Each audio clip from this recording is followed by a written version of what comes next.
예, 우리 말씀 하나 볼 거는 시편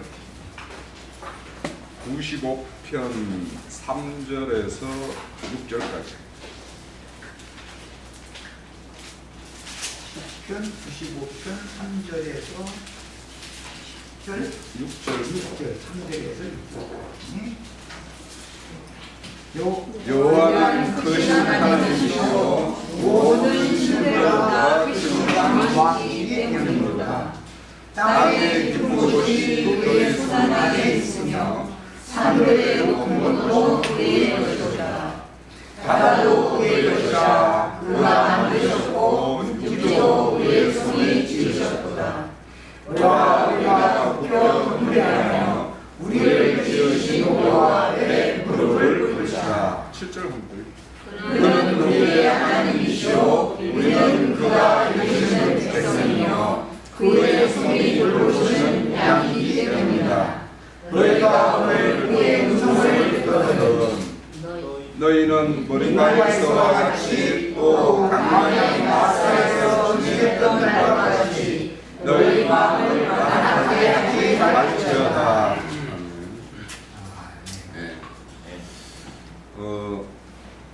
우리가 그 신앙하고 또 우리의 어떤 생명의 주인이라고 생각하는 그 하나님의 어떤 그 세계가 우리가 이 말씀을 통해서 그분께서 모든 만물의 어떤 주인이시고 이렇게 창조했다라는 걸 참 잘 압니다.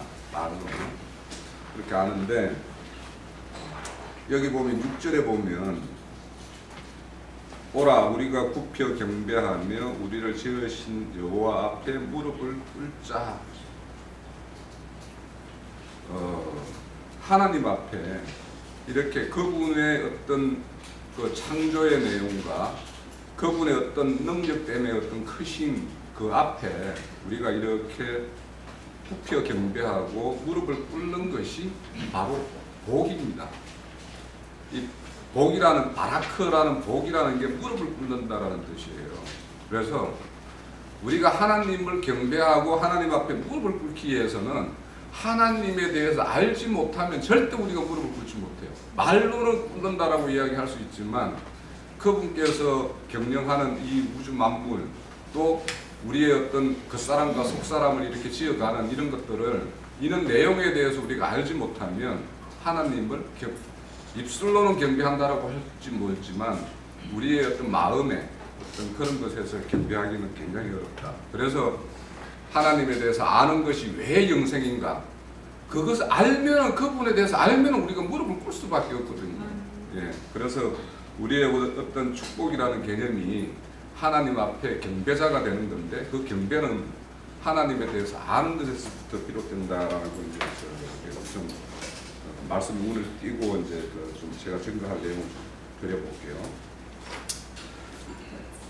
우선 저게 오늘 많은 분들이 좀 개인적인 어떤 사정이 있어서 그런지 교회를 많이 비웠는데 하나님께서 이 안식일을 지킨다라는 게 우리가 이거를 가장 율법적으로만 볼 것인가? 주님께서도 이 땅에 와가지고 안식 날을 기념하지 않은 것은 아니에요. 그분이 이 땅에 와서 모든 생은 모세에게 준 어떤 토라 율법의 어떤 그런 절기나 모든 것을 육신을 입고 온 동안에는 그렇게 다 지켜 행하신 분이 그분인데 안식일을 우리에게 허락한 목적이 있기 때문에 안식일 날 하나님이 일하시니 나도 일을 한다 해서 병든 자들을 치유하고 이런 일을 하셨지만 그것이 결국에는 안식일을 범한 것이 아니고 안식일답게 한 것이죠. 그러니까 우리가 이게 주일 성수라는 이런 것이 이제 우리 기존의 어떤 율법교회나 세속화 교회에서는 주일 성수로 복 받는다 이런 식으로 이야기하다 보니까 굉장히 우리가 거부감이 없지 않아 있어요. 그거는 우리는 그렇게 생각지도 않고 그렇지만 우리가 일주일에 하루를 하나님께 드려서 그분과의 어떤 교제의 시간을 갖는다라는 것은 하나님께서 그렇게 하신 이유가 있어요. 우리 인간에게는 사실은 세상적인 어떤 그런 탐욕이나 우리 세상적인 탐하는 거 그걸 보면 일주일이 뭐가 뭐 길겠습니까? 그렇지만 하나님께서는 안식일을 허락하는 것과 안식년을 허락한 것과 또 7 안식일년의 어떤 그 50년 희년이라는 거 이런 것들을 우리에게 허락한 이유가 있단 말이에요.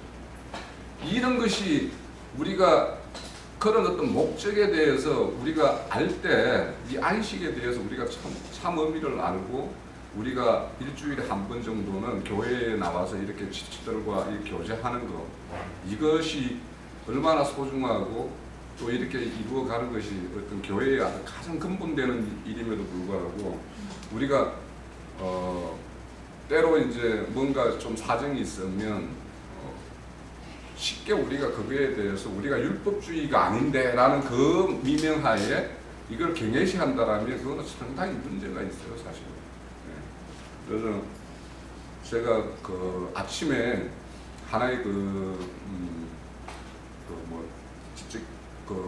온누리교회에서 서울 온누리교회 하용조 목사님의 강론을 1시간 10분짜리를 내가 아침에 듣고 왔는데 한국의 교회나 세상의 교회가 지금 가장 심각한 문제는 뭐냐면 신앙을 한다라고 하지만 목숨을 걸지 않는다라는 거예요. 그래서 교회가 능력이 안 나오고 교회가 변화를 못 시키고 교회에 의해서 하나님의 영광이 안 나타난다라는 거예요. 그러니까 우리가 정말 우리가 신앙을 하면서 이게 목숨 걸고 하느냐? 저도 그렇지 못합니다. 우리가 이게 그냥 목숨 걸 만한 일이 뭔 때나 그거 한번 따져봐야죠. 사실. 그런데 우리가 진짜 신앙한다라고 하면서 이게 우리가 목숨을 걸고 하고 있는지 깊이 한번 생각을 해봐야 문제가 있다. 그래서 일주일에 한 번씩은 가능하면 다른 것들을 이렇게 좀 제껴놓고 함께 이렇게 교회에서 이루는 것이 굉장히 중요하다라는 그런 생각이 들었습니다. 자, 이거는 오늘 어떤 많은 분들이 비어서 이 교회에 와서 우리 이거보다 더 중요하게 하나님 일을 하는 일이 각자에게 있기 때문에 거기 갔으리라고 믿습니다. 믿지만 우리 이제 율법교회다 우리가 어떤 자유하는 어떤 신앙의 어떤 그 교회다라는 그 미명하에 혹시 우리가 틀린 부분이 있다면 율법이 폐해진 것이 아니라는 건 우리 알잖아요. 율법이 우리에게 구약의 율법이 613개라고 그러고 이렇게 이야기하는데 그것들이 우리에게 유익한 것이 없다라면 하나님이 절대 그렇게 안 줬을 거란 말이죠. 그런데 우리가 그걸 다 지킬 수는 없으나 그거에 대한 의미의 어떤 본질을 알지 못하면 우리가 법 세목으로 뭐든지 다 보게 돼요. 그런데 우리가 하나님께서 그렇게 준 어떤 그 법이라는 것은 법 정신이 있거든요. 우리는 그 정신마저 놓치면 우리는 율법주의도 아니고 아무것도 아니에요. 우리 신앙이라는 게. 그 어떤 정신이라는 것은 꼭 우리가 놓치면 안 된다라는 생각이 들고요. 그 유대인의 그 학습은 유대인의 어떤 그 말씀이나 이런 것들은 오늘 무엇을 배웠느냐라고 그 유대인들은 절대 자녀들에게 오늘 어디 가가지고 뭘 배웠냐 이렇게 질문을 안 한다라는 거예요. 뭐냐면 오늘 네가 듣고 무슨 질문거리가 생기더냐, 너는 뭐가 뒤이어서 이렇게 꼬리를 무는 질문이 있느냐 이렇게 이제 한다고 그래요. 그래서 이게 그래서 예수님은 12살에 성전에 올라가가지고 랍비 선생들하고 말씀을 가지고 이렇게 토론도 하고 질문도 하고 대답도 하고 했다라는 거 아닙니까? 그래서 우리 교회의 어떤 그 말씀의 축으로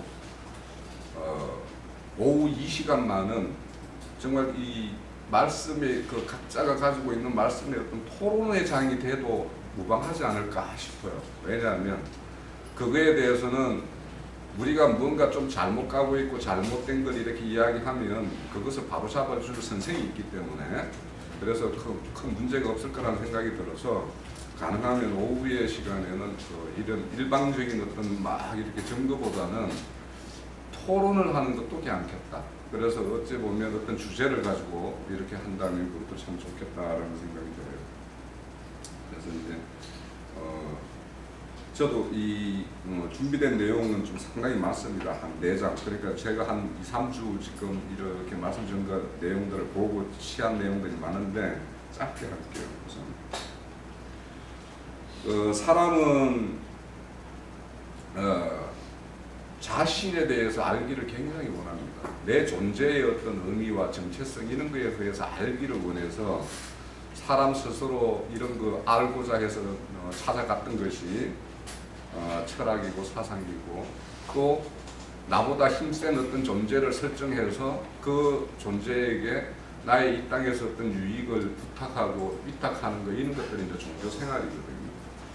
그런데 그런 어떤 신앙생활이나 종교 생활이나 철학이나 사상이나 이런 것들이 궁극적으로는 그 사람들이 결론을 못 내고 가고 있어요. 그래서 왜 제가 이걸 생각을 했냐면, 얼마 전에 저도 이제 그 개인적으로 어머님이 돌아가시면서 산다라는 게 뭐고 죽는다라는 게 뭔가 좀 한번 생각을 해봤고, 저분이 이 땅에 오셔서 산 어떤 삶이라는 거는 어떤 의미가 있고, 또 어떻게, 그러면 창조주 하나님이 보실 때는 어떻게 평가할까, 뭐 이런 것도 한번 생각을 해보면서 우리 인간이 우리 자신에 대해서 안다라는 거는, 그 전제는 절대적으로 우리를 창조한 하나님이 전제되어 있지 않으면 우리 스스로 어떤 결론도 못 내린다라는 것이 성경의 말씀이고, 그런 것이 아닌가. 그래서 우리가 하나님에 대해서 아는 것이 전제되었을 때 내가 하나님 가운데 나라는 존재가 어떤 것이구나라는 걸 이제 규명되기 때문에 내 자신을 알 수 있다.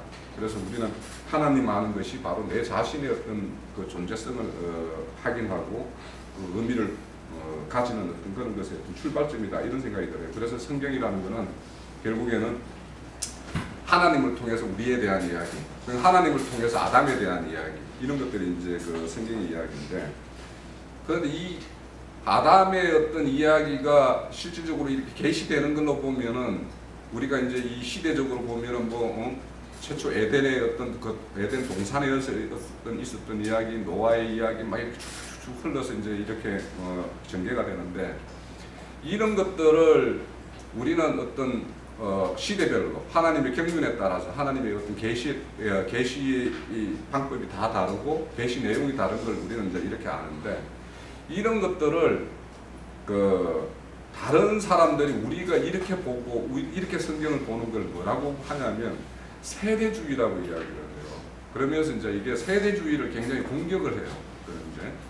그런데 이제 이 세대주의의 가장 최근에 와서 내가 우연히 이제 발견한 건데, 그 세대주의를 공격하는 사람들이 가장 앞세우는 게 뭐냐면 대체신학이에요. 대체신학이라는 게 뭐냐면, 그 말 용어도 이제 최근에 제가 알았는데, 그러니까 육적 이스라엘의 회복을 부정하는 사람들이에요. 그 사람들은. 그러니까 그 사람들은 영적 이스라엘인 우리, 영적 이스라엘인 교회, 이걸로서 육적 이스라엘이 완전히 대체됐기 때문에 육적 이스라엘의 회복이라는 거, 이런 거는 성경에서 말하는 어떤 그런 깊은 사상 아무 상관없다라고 생각을 하기 때문에, 그 육적 이스라엘의 회복에 대한 어떤 성경에서 면면이 흐르고 있는 이 내용을 완전히 부인을 하거든요.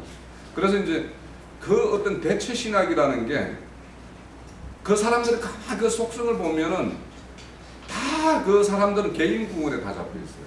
그러니까 하나님 나라가 어떻게 되는 것과 하나님 나라가 어떻게 건축되는 것, 무너진 다윗성이 다시 재건되는 일, 이런 일에는 관심이 없는 거예요. 그래서 그 사람들이 뭐냐면 다 개인 신학, 개인 어떤 구원, 여기에 붙잡혀 있기 때문에 참으로 그 사람들이 가는 것들이, 근데 문제는 뭐냐면 이 사람들의 어떤 진영이 뭐냐면 기존 교회를 개혁하는 개혁파들이라고 생각하면서 개혁주의라는 타이틀을 걸고 이 사람들이 그걸 주장을 하고 있어요. 그렇기 때문에 엄뻑 들어보면은 기존의 교회의 가르침과 좀 다르기 때문에 굉장히 설득력 있어 보이고, 그런 거 아닌가 해서 공조하는 사람들이 굉장히 많아요. 특히 젊은 세대들. 그래서 뭐냐면 그 사람들이 또 하나의 공통적으로는 뭐냐면 교파주의를 타파하고 있어요. 이 교파를 좀 초월해서 이런 이야기를 하고 있기 때문에 상당히 설득력이 있어요. 그래서 정말 그러면 이스라엘의 회복이라는 것이 성경에서 말하고 있지 않냐? 그거를 내가 오늘 좀 한번 증거를 좀 해보려고 그래요. 자, 민수기 13장.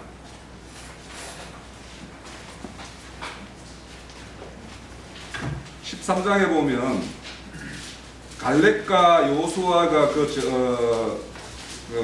가나안 땅을 정탐하고 나오면서 그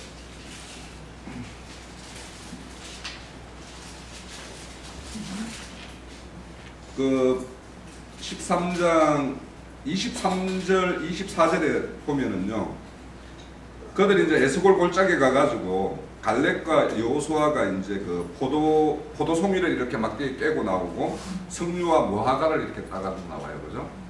그래서 우리가 그 포도나무는 뭐라고 우리가 배우고 있죠? 이방인들을 이야기하고 있죠.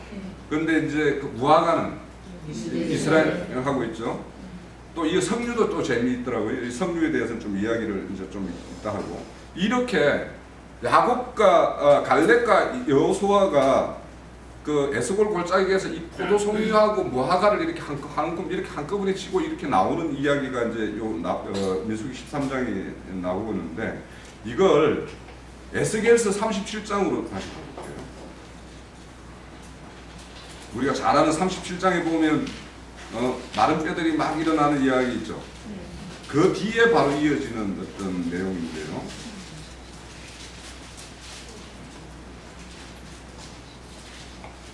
15절부터 여호와의 말씀이 또 내게 임하여 이르시되, 인자야, 너는 막대기 하나를 가져다가 그 위에 유다와 그 짝 이스라엘 자손이라 쓰고, 또 다른 막대기 하나를 가지고 그 위에 에브라임의 막대기 곧 요셉과 그 짝 온 이스라엘 족속을 쓰고, 그 막대기를 서로 합하여 하나가 되게 하라. 내 손에서 금이 하나가 되리라. 네. 하나님은요, 이 당신이 구원할 어떤 그 수를 채울 때, 우리 이런 걸 한번 생각해 보세요. 그건 이제 그 피라미드의 어떤 그 삼각 꼭지를 볼 때 이방인으로 밑에 어떤 사다리꼴 모양으로 상당히 많은 수를 채우지만 그 마지막 구원의 완성의 수는 그 피라미드의 어떤 꼭지 삼각형의 모양은 누구로 다 채우냐면 유대인으로 채우는 것이 하나님의 계획이에요. 그러니까 여기서 말하는 그 유다와 그 짝된 이스라엘, 그러니까 유다와 에브라임이 이렇게 나오죠. 에브라임은 그 유다가 육적 장자입니까? 에브라임이 육적 장자입니까? 육적 장자죠. 에브라임이 요셉의 어떤 계보를 이어서 영적 장자죠, 그죠? 그래서 이 육적 이스라엘과 영적 이스라엘이 다 함께 하나가 딱 연합돼 가지고 한 막대기에 끼어졌을 때 모든 것이 하나님의 계획이 완성이 된다라는 게 이 37절의 내용이라고 보여요, 저는. 네? 그래서 이 육적 이스라엘의 어떤 구원이 없다라고 한다면 출애굽기 19장 5절에 이스라엘을 제사장 나라로 이끌어냈죠. 그럼 우리 로마서 11장에 보면은 그들의 어떤 그들의 넘어짐으로 인해서 믿음이 이방 땅으로 넘어왔다고 그러죠. 그렇지만 그 원가지는 다시 회복될 거라고 이야기하고 있잖아요, 그죠? 이런 것처럼 육적 이스라엘과 영적 이스라엘이 다 하나님에 의해서 구원받는 그날로 하나님의 구원은 완성이 되고 마침이 될 텐데, 지금 뭐냐면 영적 이스라엘, 그러니까 영적 이스라엘 구원으로 모든 것이 대체됐기 때문에 육적 이스라엘 구원이 없다라고 하는 것이 하나님의 일을 얼마나 대적하고 막는 건지를 우리는 알아야 돼요. 교회를 가장 하나님의 일을 방해하고 유대인의 구원을 방해하는 것이 오늘날 기독교에 이런 주장하는 사람들이 사실은 하나님의 뜻을 심히 대적하는 거예요. 그 사람들이 구원돼야지만이 육적 이스라엘이 다시 회복되어서 돌아올 때만이 하나님의 구원이 완성되는 건데 그걸 막고 있는 거. 그죠? 그러니까 이게 얼마나 그 사람들의 이야기가 쌈박하게 들리는 것 같지만 정말 하나님의 어떤 일과 경륜과 계획을 얼마나 이렇게 애곡시키고 하는 건지 우리는 현시하셔야 돼요. 이걸 좀 말씀드리고 싶고 한 가지만요. 그리고 제가 지난주에 보니까 우리 그 금기름지 카페에 둘째 아들에 대한 이야기가 지난주부터인가 뭐 이렇게 쭉 올라오는데 둘째 그 탕자의 비부라고 이야기하는 둘째 아들 말입니다. 근데 이 둘째 아들의 그 앞에 쭉 누가복음 15장의 이야기는 잃어버린 양 100 한 양을 찾는 이야기. 그 다음에는 뭐죠? 한 드라마크 이런 그걸 찾는 이야기. 그 다음에 두 아들 중에 한 아들을 찾는 이야기가 나오잖아요.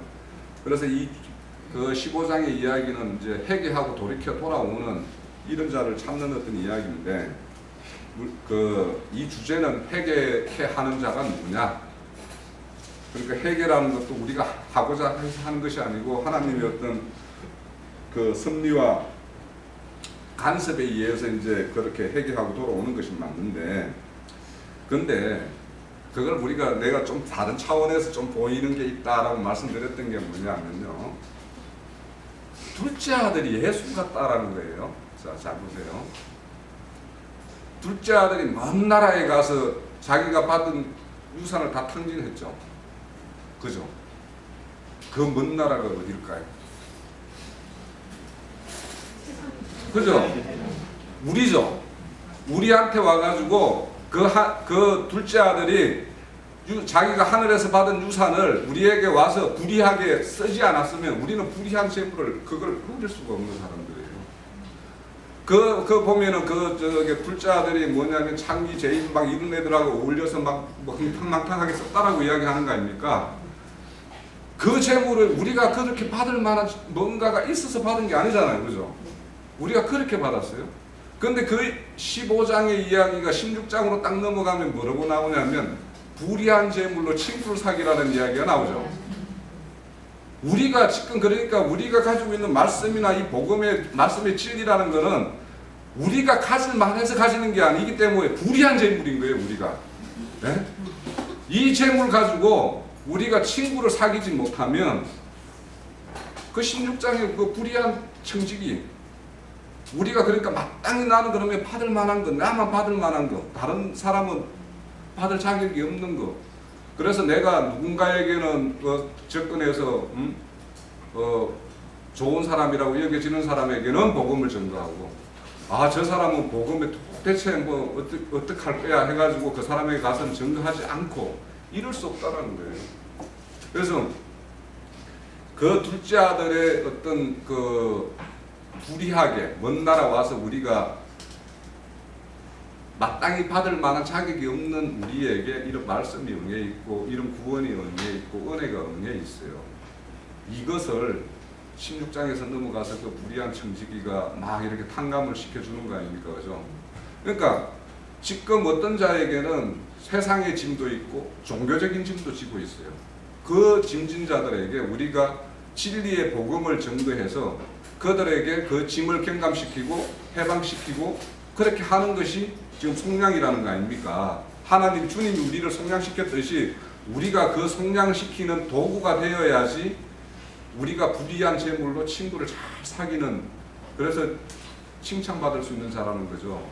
그래서 둘째 아들을 우리가 그냥 흐리멍텅하게 막 방탕하게 막 쓴 뭐 이런 것이 아니라는 거예요. 단순한 회개라는 것만이 아니고 우리가 그런 둘째 아들로부터 본의 아니게 우리가 은혜를 입어서 이런 좋은 진리의 어떤 말씀을 가지고 있기 때문에 그거에 의해서 우리가 그 구원받은 어떤 존재라고 인식을 한다면 그거에 따른 우리가 응당 빚진 자로서 행해야 될 어떤 그런 것이 있다라는 거고요.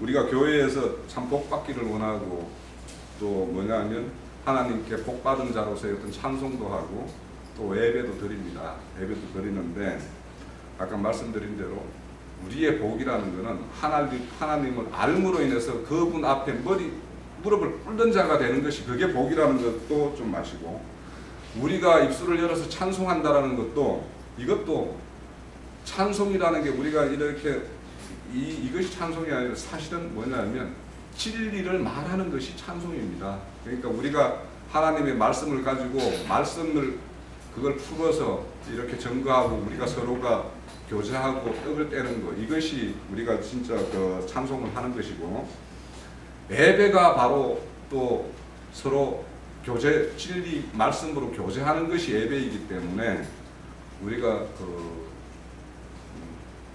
말씀을 우리가 증거되는 이런 말들이 우리의 생명으로 연결되지 않으면 유축병자가 되는 거고, 그 유축병이라는 게 그렇잖아요, 그죠? 생명이 돼야 될 피가 생명이 되지 못하면은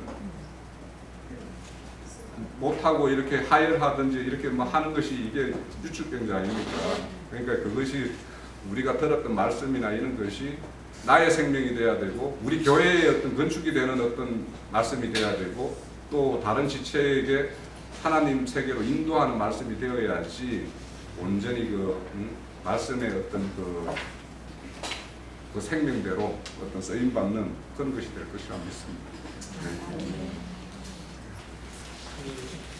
오늘 3장 25절에 이 예수를 하나님이 그의 들어 너희만 믿는 점으로 삼으시니 이는 하나님께서 길이 참으시는 중에 전에 지은 죄를 강구하시는 자기의 의로움을 하시니.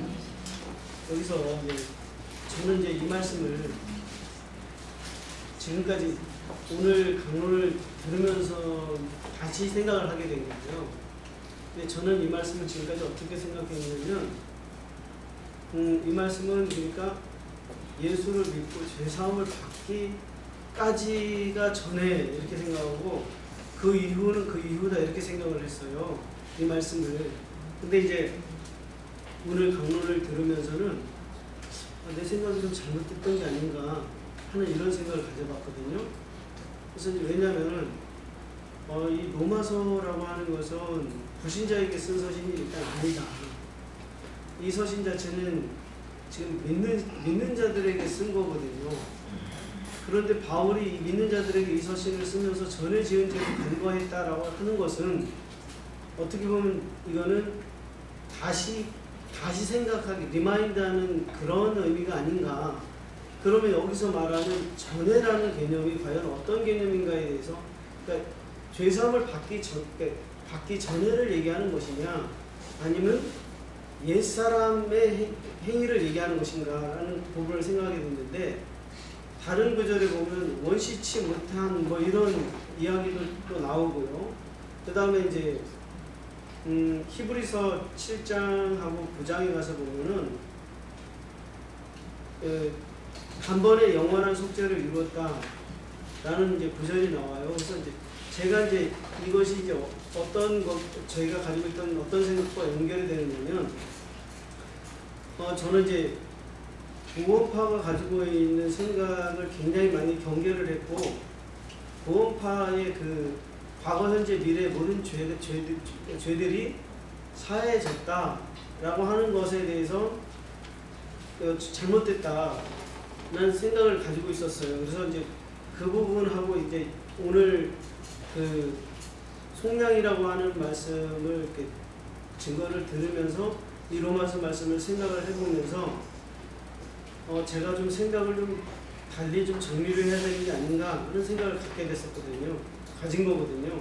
무슨 얘기냐면, 여기서 전에 지은 죄라고 하는 것이 저는 이제 단순히 죄사함을 받기 전을 얘기하는 거고, 그 다음 죄사함을 받은 이후에는 속죄제가 아닌 속건을 계속 들여져 나가야 되는 것을 얘기한다. 이제 이런 식으로 이제 제사법과 연관해서 이해를 하고 있었는데, 오늘 강론을 들으면서 이제 제가 히브리서 말씀이나 요한복음 1장 29절에 보면 너라 세상 죄를 지고 가는 하나님의 어린 양이다 이렇게 얘기할 때 거기에 사실 세상 죄라고 표현이 되어 있거든요. 그러니까 거기에는 모든 죄가 사실 포괄되어 있는 거고 아까도 이제 좀 반복되는 히브리서 9장에서도 단번에 영원한 속죄를 드렸다 이렇게 표현이 되어 있어요. 그래서 이것은 우리가 구원, 구속이라고 하는 것은 예수님의 전에는 예수님이 오실 것을 약속을 미리 보고 믿는 믿음이었었던 거고 예수님이 오신 이후에는 그분이 성취하신 것을 믿는 것이 근거가 되는 것이 믿음인데 그러면 그분이 성취하신 일이 뭔가 보면은 인류의 모든 죄를 십자가에서 도말하시고 없앴다는 거죠. 그래서 이것은 표현이 조금 잘못됐을 수는 있을지 모르지만 과거, 현재, 미래 모든 죄가 사해졌다라고 하는 그 부분이 틀린 게 아니다. 사실상 옛사람의 모든 옛 행위들이 그 주님이 흑사람에 속한 모든 죄를 십자가에서 해결하셨다라고 하는 그 부분에 대한 표현을 사실상 그렇게 표현한 것이 아닌가. 그래서 우리가 이 속죄를 믿을 때 로마서 3장 25절을 해석을 할 때 전에 지은 죄라고 하는 것 자체를 실상으로는 옛사람에게 속한 모든 것들이 사해졌다. 과거, 현재, 미래 모든 것이 주님이 해결하셨다라고 이렇게 받아들여야 되는 게 아닌가 이렇게 생각을 하게 됐는데 이런 것이 맞는지 잘 모르겠습니다. 그래서 그 부분에 대해서 좀 말씀해 주셨으면 좋겠고요. 다른 거 한 가지는 제가 이제 제사장에 대해서 생각을 해보니까요. 구약 성경에는 사실 대제사장이라는 말은 없었던 것 같아요.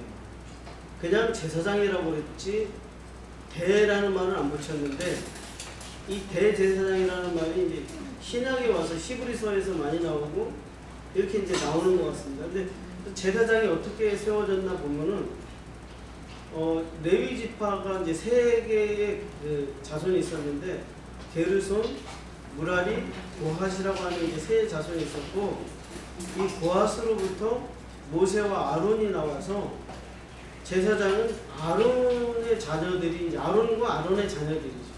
그래서 네 자녀 중에서 두 자녀 죽고 두 자녀 살았는데 이제 아론까지 해서 세 사람이 제사장으로 이제 세움을 받았었던 거거든요.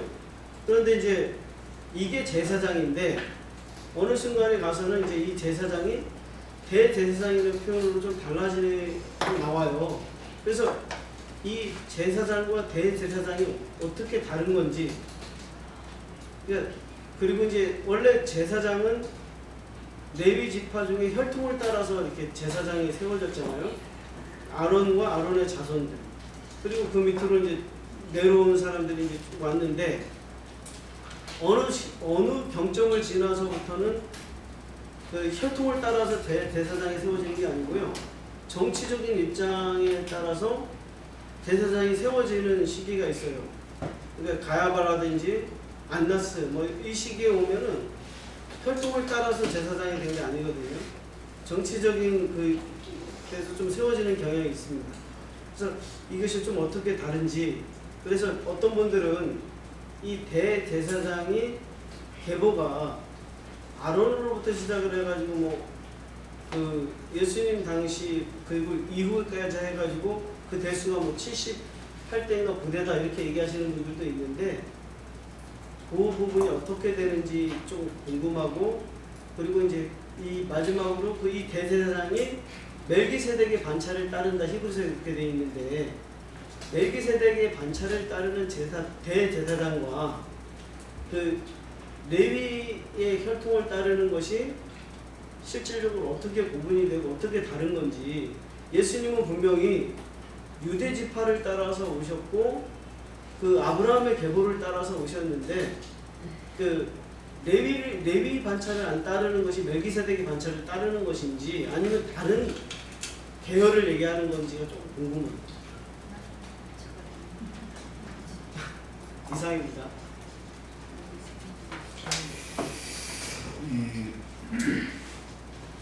우선 우리 홍영규님이 먼저 제기한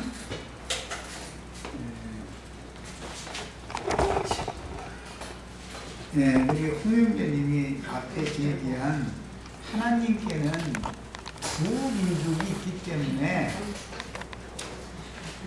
구약 시대에 혈통적인 이스라엘 백성들이 선민이었었고 신약 시대에는 영적 이스라엘이 선민이다. 그러니까 구약 시대는 지났으니까 이제 혈통적인 선민은 의미가 없다. 이걸 지금 주장한다는 거잖아요, 교계가. 그 사람들이 지금 이제 세대주의라고 해가지고 반대를 하는 거예요. 이제 이 교회가 증거하는 이런 내용을 증거를 하면은, 이것은 아까 우리 저 홍영재님이 민수기 13장 무화과나무, 포도나무를 가지고 에스겔 37장에서 두 막대기를 하나로 연결하는 거부터 이제 생각을 했는데 아주 좋은 그런 생각이에요. 성경은 누가복음 13장 6절로 7절을 읽어보겠습니다.